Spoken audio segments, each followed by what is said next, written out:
I know this man is out there, 7-figure salary, 5'10", need him to be obviously in very good shape.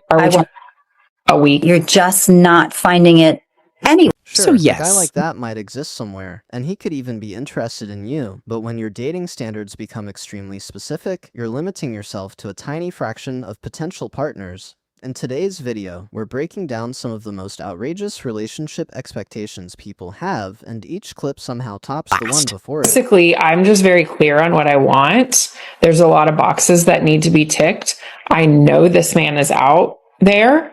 And it's just a matter of finding him. 7-figure salary.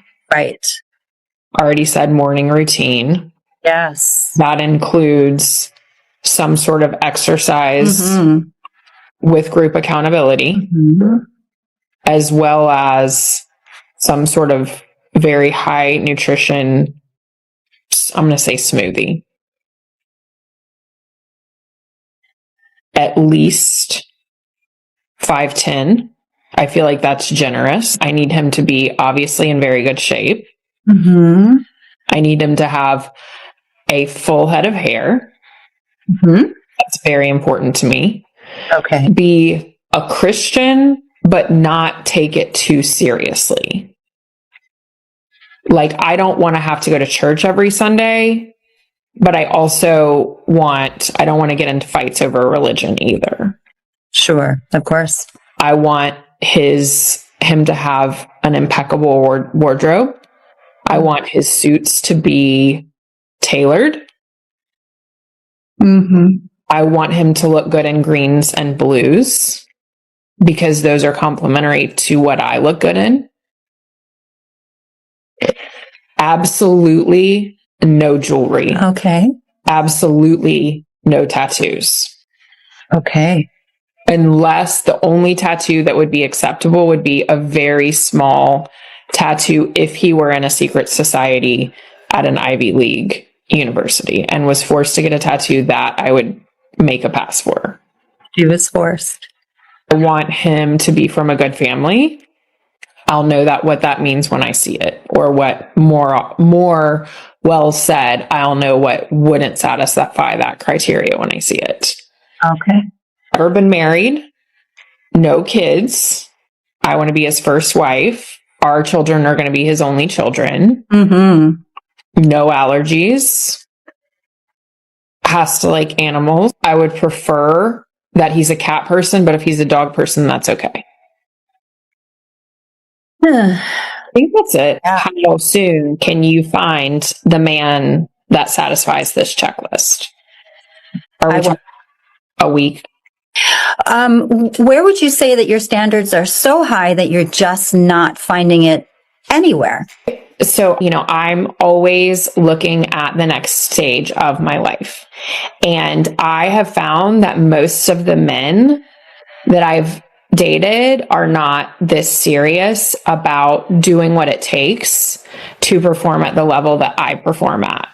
So, one of the things that you mentioned was that you were looking forward to, and correct me if I'm wrong, becoming manager or managing director of your law firm. And right now, from what I'm aware through the person that gifted this to you, you are lead receptionist. So I wanted to just kind of see. That's a big aspiration, and it's wonderful. I think it's wonderful to chase our dreams. And it's not chasing a dream. It's creating the next steps of a life that are absolutely... In my opinion, the moment dating turns into checking off a long list of requirements, it stops being about real connection. Instead of discovering someone's personality and values, you're only looking for whether they fit your ideal checklist. That's not how meaningful relationships are built. Oh, I got some money for you. I'm famous. You can't do me like that. Can't make me a taco? Damn.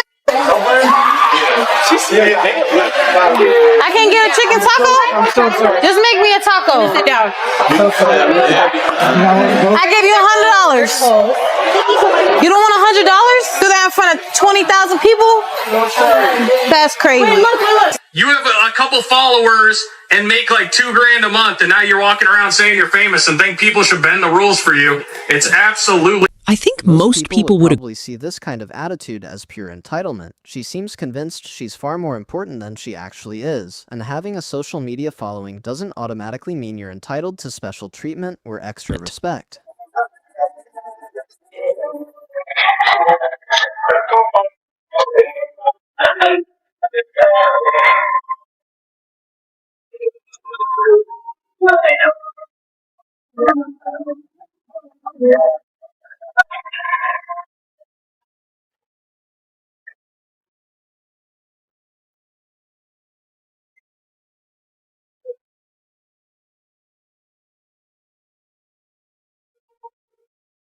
Not only did she get rejected in front of everyone, but she also crossed a serious line by becoming physically aggressive. If the man involved wanted to, he could potentially take legal action over what happened. You know what's worse than Sunday scaries? Saturday scaries. I messaged a guy that I did not talk to for like 8 years, literally like hooked up with him like 8 years ago. And I randomly thought about him. Like, you know, like when you're single at like 28, you start thinking about, oh, maybe from the past, like this is a good guy. Yeah, no, this is what went down. First I messaged him, hey stranger. He said, sorry, who's this? I said, Leah Bars.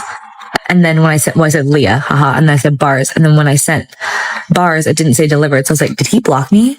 So then I did this. I went to his Venmo and I sent him $1 and I said, did you block me? And then he unblocked me and said, what's up? This is random. And I said, well, why did you block me? He said, why are you texting me? I said, whoa, I don't know, to catch up. He's like, it's been 8 years. I said, damn, I didn't know people couldn't talk again. My bad. He was like, I have a wife and kids now. Plot twist, my bad. He said, think you're a weirdo. I said, right back at ya. And then the conversation just ended. And honestly, woke up mortified. Not a big pool of good men. That's a lie. 100% lie. That's not a lie. That is a lie. Listen. What? There's not a lot of good men who want y'all. I'm clapping for myself. There's a lot of good men out there like where the good man at? Like they hiding under a rock or in a cave. They everywhere. They at the gas station. They at Costco. They at Equinox. They at the bank. They walking right past you and you don't show up on their radar because of the way you are. They're going to walk right by you. And you in LA. If you in LA or anywhere LA adjacent, your pretty face ain't going to go too far because everybody's pretty. Matter of fact, you ain't even got to be born pretty or wake up pretty. But when you leave your house, you're going to be pretty. So everybody's pretty. That's a prerequisite. So if that's all you got to offer, we're not looking at you.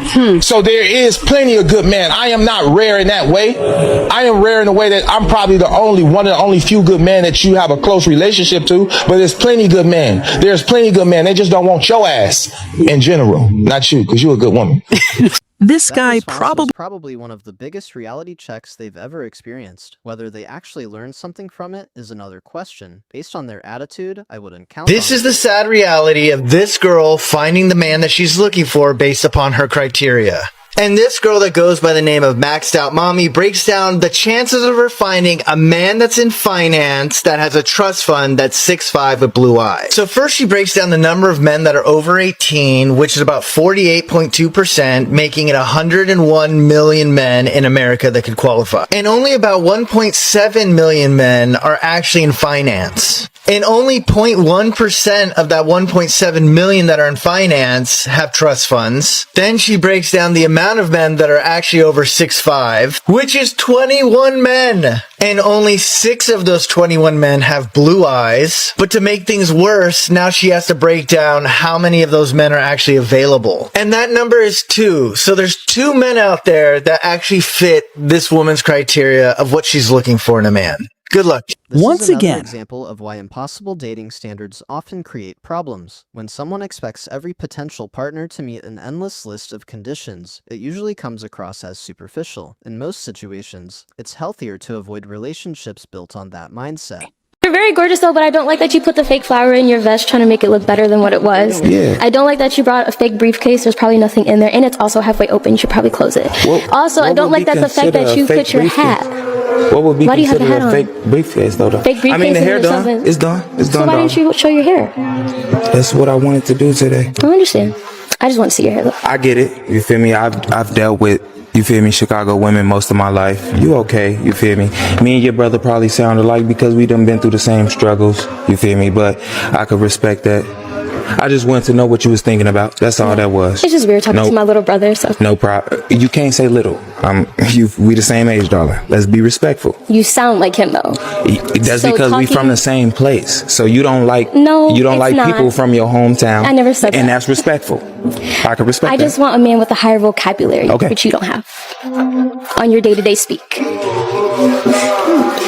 Speaking to all the other women, trust. I know. You're good. I talk like where I was born from. I got a real respect. I can't let you you feel me, throw down what I've been through. You feel me? I never said what you went through was. I'm just saying though, you tried though, darling. No, you feel me? So I want you to know I'm really from struggle. I speak a certain type of way, but I've searched for education. I have a bachelor's degree. Fine. You feel me? What I do right now, I work with people every day. So I don't want you to just throw shade on hood nigga in general. I wasn't throwing shade on you. I speak with a little slang. I got a little hood to me, but I'm educated, baby. No, that's fine. We can move. I don't understand why she immediately started criticizing him over things that have no real importance. Whether he wears a hat or carries a briefcase changes absolutely nothing about his character. Judging someone over details like that is unnecessarily shallow. I don't understand how the most basic level men can leave America, travel to these other countries, and just pull absolute tens, the hottest girls that you will ever see.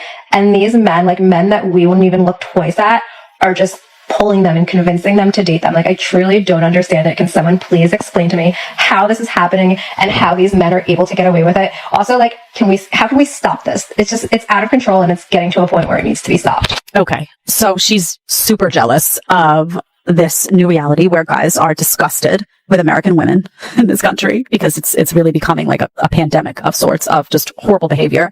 And they go to other countries and they meet women who want to be in their feminine, right? Because they haven't been indoctrinated. If a man decides, people are free to choose the kind of partner they want. If a man decides to meet someone overseas because he believes he'll find a better match, that's entirely his decision. There's no reason for others to be offended by someone else's personal dating choices. I really want to put myself out there. I got broken up with on Christmas Eve, so I am just willing to do anything, shoot my shot, because I really have nothing to lose. 3, 2, 1.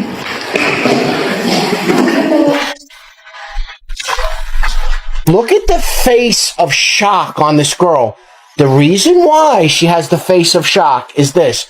All of these girls, they're delusional. They all think they're a 10. This proves that not every man is automatically going to be interested in you. A confident person makes decisions based on their own preferences, not pressure or expectations.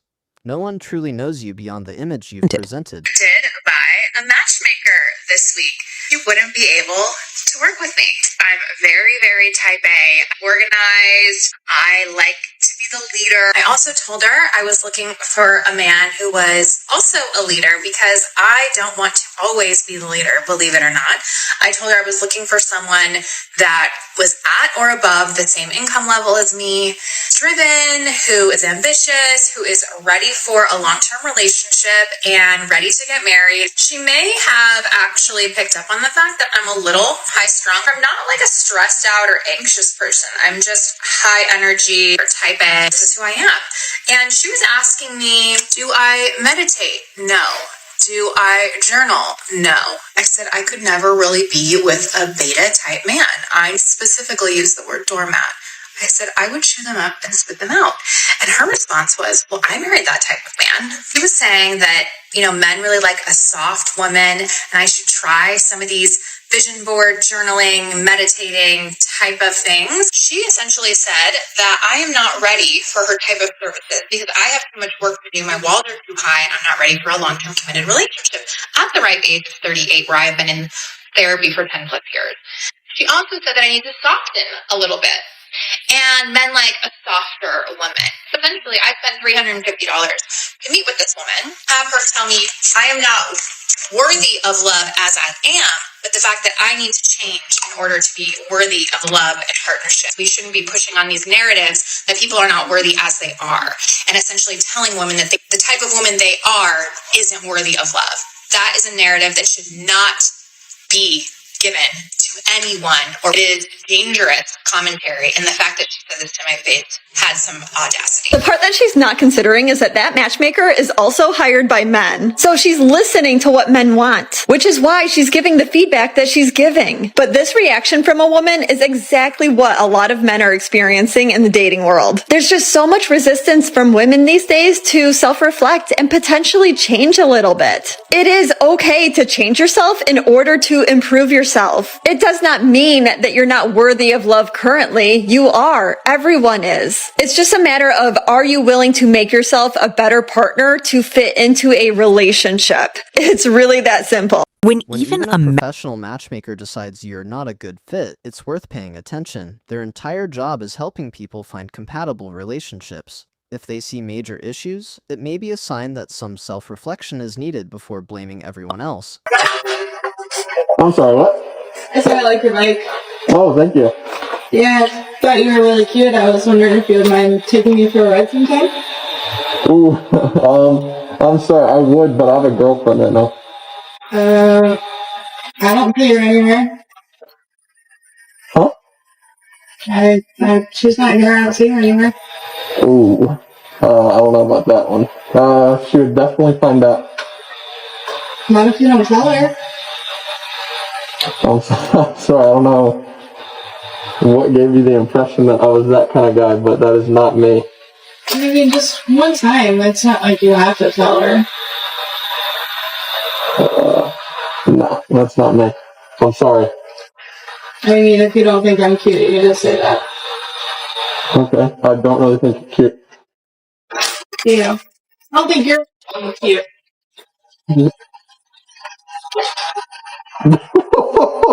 Did I actually just get that on video? And just like we saw another earlier, this situation followed the same pattern. After being rejected, she reacted by becoming physically aggressive. When incidents like this are caught on camera, the evidence speaks for itself, and legal consequences become a real possibility. Thanks for watching. I'd love to hear your thoughts in the comments below. If you enjoyed the video, don't forget to leave a like, subscribe to the channel, and I'll see you in the next one.